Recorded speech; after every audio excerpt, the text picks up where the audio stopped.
नमस्कार दोस्तों, यही वो लोकेशन है जो आपने अपने फ़ोन में देखी होगी, जहां पर एक मासूम 3 साल की बच्ची के साथ एक दरिंदे ने पहले रेप किया ब्रूटली और फिर पत्थरों से और ईंटों से कुचलकर उसकी जान ले ली।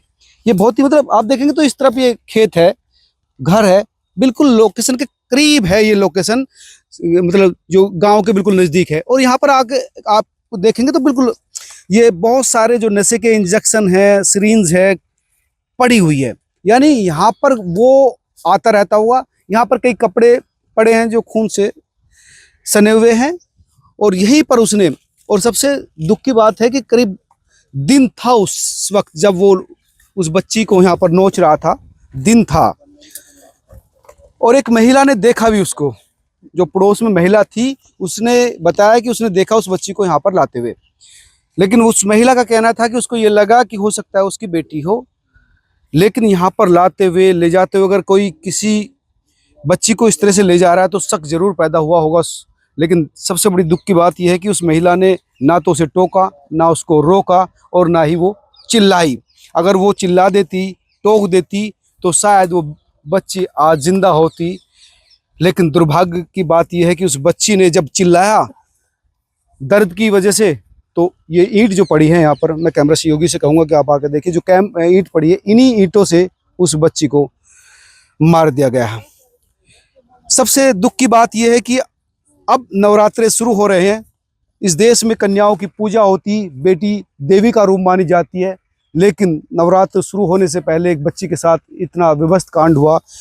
जिसने भी देखा उसकी आंखों में आंसू आ गए, उसकी आंखों में छलक गया उनके अंदर का दर्द कि क्या बेटियां होना इतना गुनाह है। और वो जो आरोपी है वो उस परिवार के बिल्कुल टच में रहता था। उस बच्ची को खिलाने के लिए, टॉफ़ी दिलाने के लिए, चॉकलेट दिलाने के लिए, बहाने से उसको 2 बजे ही इस घर से उठा लाया था, और 2 बजे के बाद से उस बच्ची को घुमाता फिराता करीब 5 बजे करीब यहाँ पर इस लोकेशन पर लाया और अपनी जो दरिंदगी थी वो दिखाई। अब हर कोई परेशान है कि कैसे उस महिला ने, जिसने इसको यहाँ लाते हुए देखा, क्यों नहीं चिल्लाई। लेकिन वो चिल्लाई, उस बच्ची की दर्द की जब चीख उठी तो उसको घोट दिया गया उसके गले में। बहुत सारे लोग हैं। आप यहीं के हैं? हाँ जी, बाहर से आए हैं। अच्छा, बाहर से आए। क्या पता चला था ऐसा कुछ होगा? हाँ जी। तो बहुत सारे लोग हैं जो यहाँ देखने आए हैं अलग अलग जगह से, महिला भी है। जो आप यहीं के हैं सब लोग? ड्यूटी करके आए हैं। ये पता है केस क्या हुआ? नहीं भैया, हम लोग आज पता चल रहे हैं। आज पता चला हमें तो। मैं भी तो गांव से आए। लेकिन सबसे दुख की बात है कि एक बुजुर्ग महिला ने उस बच्ची को ले जाते हुए देखा, लेकिन ना तो उसको टोका, ना उसको रोका, ना वो चिल्लाई। अगर वो चिल्लाती तो बच्ची जिंदा होती। तो बेटियां सेफ नहीं है घरों में। हाँ, घर में सेफ ना है। बाकी ऐसे होएगा तो भाई कैसे बच्चे रखेंगे? सब माँ बाप ड्यूटी करते हैं यहाँ के। गरीब आदमी माँ बाप बच्चे को पालने के लिए तो अपना ड्यूटी करते हैं। हाँ, बच्चे छोड़ के कहाँ है उसमें माँ, ये पता ना है। माँ नहीं है, पिताजी हैं। पिताजी काम पर गए थे। और उसके बाद आप थे क्या? माँ भाग गई ही इस बच्ची की? हाँ जी। अच्छा। इनके 3 बच्चे हैं। अच्छा। एक दो बेटे? 3 बच्चे को छोड़ के एक बच्चे को ले गई। अच्छा, तो 2 बच्चों को छोड़ के गई है, एक बच्चे को छोड़ के गई? 3 बच्चे को छोड़ गई है, एक बच्चे को लेकर गई है। अच्छा अच्छा अच्छा। माँ होते तो ऐसा कांड नहीं होता। बिल्कुल ठीक कह रहे हैं। इतनी लापरवाही माँ की तरफ से हुई है कि वो अपने बच्ची को इस तरह से छोड़ के चली गई। नहीं सकती थी, बच्ची एकदम सीधी थी। अच्छा। बच्ची एकदम सीधी थी, बोल नहीं पाती थी। शाम को आपको किस वक्त पता लगा?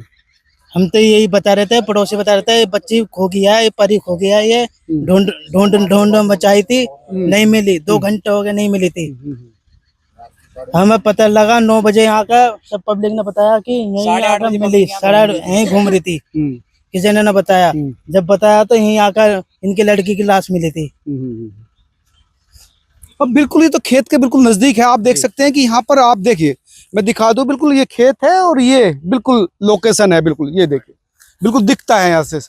तो वो मुझे लगता है नशे में, ऐसा भी हो सकता है कि वो लड़का नशे में था। हाँ जी, नशे में ही है।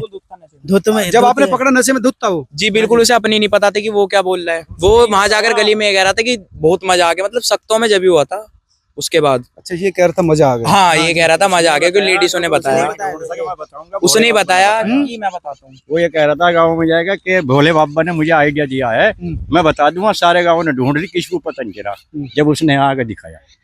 अच्छा, भोले बाबा उसके सपने में आए या उसको एक तरह से ज्ञान मतलब दिया। उस पर हावी हुए। मतलब ये देखिए कि किस तरह से उसने एक षड्यंत्र रचना, एक साजिश रचने की कोशिश की कि मेरे सर पे भगवान आए हैं और उन्होंने बताया कि वो लड़की कहाँ पड़ी है, तो वो लाया, फिर आप लोगों को जी, वही लाया। सभी को वही लेकर आया था कि उस पेड़ के नीचे है, अच्छा। वहां जाकर देखो। तो सब यहाँ पर आए, तो उन्होंने देखा वो लड़की यहीं पर पड़ी हुई थी। जब लड़की देखी तो उसमें सांस थी, वो हाथ पैर हिला रही थी अपने। अच्छा, जिंदा थी उस समय तक वो लड़की जिंदा थी, वो सांस ले रही थी।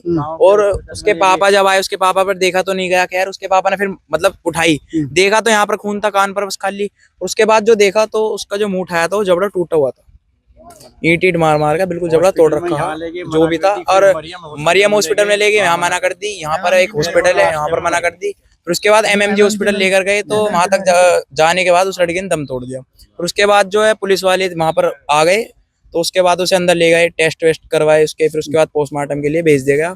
फिर कल सुबह फिर हम थाने पर गए, तो हमने पूछा कि वो कहाँ है, उसे अरेस्ट करा है नहीं करा आपने। तो बताया गया कि हमने मतलब प्रेस वाले को बताया गया था कि हमने अरेस्ट नहीं करा है, पर अरेस्ट हुआ था, वो रात यहीं से अरेस्ट हुआ था। तो फिर उसके बाद बताया गया कि लड़की को मतलब उधर इंडन पर पोस्टमार्टम किया जा रहा है और अलग मलज करने के लिए कह रहे हैं पुलिस वाले। तो फिर वहां पर सब पब्लिक गई है। उसके बाद वहां पर वो सीन था कि हर 5 मिनट में गाड़ी आ रही थी पुलिस वालों की, मतलब जितनी पब्लिक नहीं थी उससे ज्यादा वहां पर पुलिस थी, प्रशासन के लोग थे वहां पर। अब उसका एनकाउंटर भी हुआ, उसके पैरों में गोली भी मार दी जी, लेकिन सबसे बड़ी बात है कि उस बच्ची की जिंदगी तो शुरू होने से पहले खत्म कर दी। देखो उन्होंने कहा था कि पेपर वगैरह दिलवा दो आप, सरकार आपको 5 लाख देगी। तो हमने ये कहा था कि अगर 5 लाख सरकार देगी, हम 10 लाख दे रहे हैं, अगर लड़की वापस दे सकते हो तो दे दे। कहना सबका यही था। और बार बार ये कह रहे थे कि ये कुछ मतलब पुलिस वाले भी थे, जब नंदग्राम गए थे तो पुलिस वाले ये कह रहे थे ये कुछ हुआ है। तो उनका कहने मतलब ये उनके लिए कुछ नॉर्मल कांड नहीं, मतलब नॉर्मल कांड है उनके लिए, ये कोई बड़ा कांड नहीं है उनके लिए।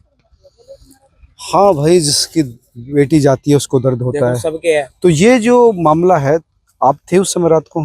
हाँ जी, आपने देखा क्या उस घर के नजदीक ही रहता था ये हमारे जहाँ ये रहते थे ना, उनके बच्चे तो उनके ठीक सामने रहते थे। तो गौरव इसी बच्ची को अक्सर आता था वो? नहीं, ये कभी कभार जैसे बच्ची बाहर दिखती थी, ये तीनों मतलब इनकी माँ जब से छोड़ कर मतलब जो आंटी छोड़ कर गई है इनको तीनों को, तो ये जब से जो है मैंने सुना था कुछ दिन से कि ये बच्ची को कभी कभार चीज वगैरह जैसे ले जाते हैं बच्चे को चीज वगैरह दिलवाने के लिए, तो ऐसे ले जाया करता था। और फिर उस दिन भी यही बहाना ढूंढना उसने चीज का, फिर उसके बाद उस बच्ची को लेकर आया इधर। ये नशा करता था? हाँ, नशे तो ये नशा तो हर वक्त की दूसरी। इसकी शादी भी हो चुकी थी पहले? हाँ जी, शादी हो चुकी थी। इसकी वाइफ भी कम से कम 1.5 साल हो गए छोड़कर चली गई। वो उसने क्यों छोड़ा, कुछ पता लगा? वजह क्या रही होगी सर इसका? वजह की तो देखो बड़े बूढ़े बता सके, वजह की तो बड़े बूढ़े बता सके। आएंगे आप। तो जो आरोपी है उसकी शादी हो चुकी थी, लेकिन पत्नी उसके अत्याचार की वजह से छोड़कर चली गई थी। वजह बताएंगे कुछ? हाँ जी, वो डेली शराब पीता था ना, तो झगड़ा होता था इसी वजह से। एक बच्चा भी है उस पे, वो अपने बच्चे को लेकर चली गई और कोई केस कर रखा है ये दहेज का। घर में कौन कौन है इसके? और इसके बड़ा भाई भी दिखते हैं। हाँ जी, बड़ा भाई है, छोटा भाई है। छोटा भाई 4 महीने जेल में है, और बड़ा भाई देखो बड़े वाले भाई की कोई गलती ना है, उन दोनों मियाँ बीवी हैं, वो उनकी कोई गलती नहीं है। वो सबसे अच्छा बंदा है उनके घर में।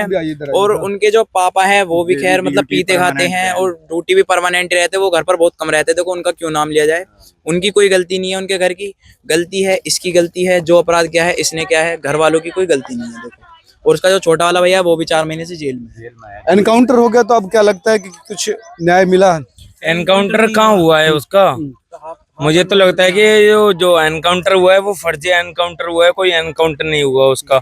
वो गया था जब ब्लैक कपड़े पहन के गया था, पर एनकाउंटर के समय में उसने व्हाइट कलर की शर्ट पहन रखी है, तो ये फर्जी एनकाउंटर हुआ है। दूसरी बात, मैं इसको रोहित प्रजापति को हिंदू नहीं कहूंगा, ये जिहादी निकला है, जिहादी है ये हिंदू जो है। हाँ, ये जिहादियों के साथ रहता होगा जरूर, इसलिए इसने ऐसा कांड करा। और इसका जो घर है, घर भी दोस्त होना चाहिए, चाहे वो घर पे रेंट पे रहता हो, चाहे उसका खुद का हो, चाहे उसके माँ बाप का होना चाहिए। और कहीं ना कहीं ये प्रशासन हमें दबाने की कोशिश कर रहा है। कैसे आपको कैसे? शायद ये प्रशासन 5 लाख रुपए प्रशासन क्यों दे रहा है? प्रशासन को वो नहीं, वो दलाली मिल गई। पीड़ित को दर्द वो सरकार का नॉर्म होता है, वो अलग चीज है। तो सरकार की पार्षद अभी तक नहीं आई है यहाँ पर, सरकार का कोई विधायक नहीं आया है यहाँ का, जो संजीव शर्मा विधायक है यहाँ का, वो नहीं आया है यहाँ पे। ये पुलिस वाले पैसे देंगे, सरकार के जो विधायक हैं, पार्षद है, सांसद हैं, वो उनको आना चाहिए ना। उनको आना वो चाहिए। केवल ये वोट मांग के लिए हैं क्या? हम लोग वोट मांगने के लिए आ जाते हैं। वोट मांगने के लिए पैर छुएंगे? तो ये गुस्सा है, ये दर्द है यहाँ के लोगों का कि सरकार की तरफ से कोई नुमाइंदा अभी तक नहीं आया। और सबसे बड़ी बात है कि समय रहते जो है इस पर सख्त कार्रवाई होनी चाहिए ताकि भविष्य में इस तरह की कोई घटना ना हो। और उनका ये भी कहना था कि इस एनकाउंटर को लेकर भी हम सेटिस्फाई नहीं है, वो सिर्फ औपचारिकता है और ऐसी सजा देनी चाहिए थी कि भविष्य में कोई अपराधी फिर इस तरह का जुर्म करने की हिम्मत ना करे। आप सब तमाम लोग क्या सोचते हैं जरूर बताएं, वीडियो को शेयर कीजिए और ये जागरूकता फैलाइए कि किस तरह से इस बच्ची अभी भी हमारे समाज में असुरक्षित है।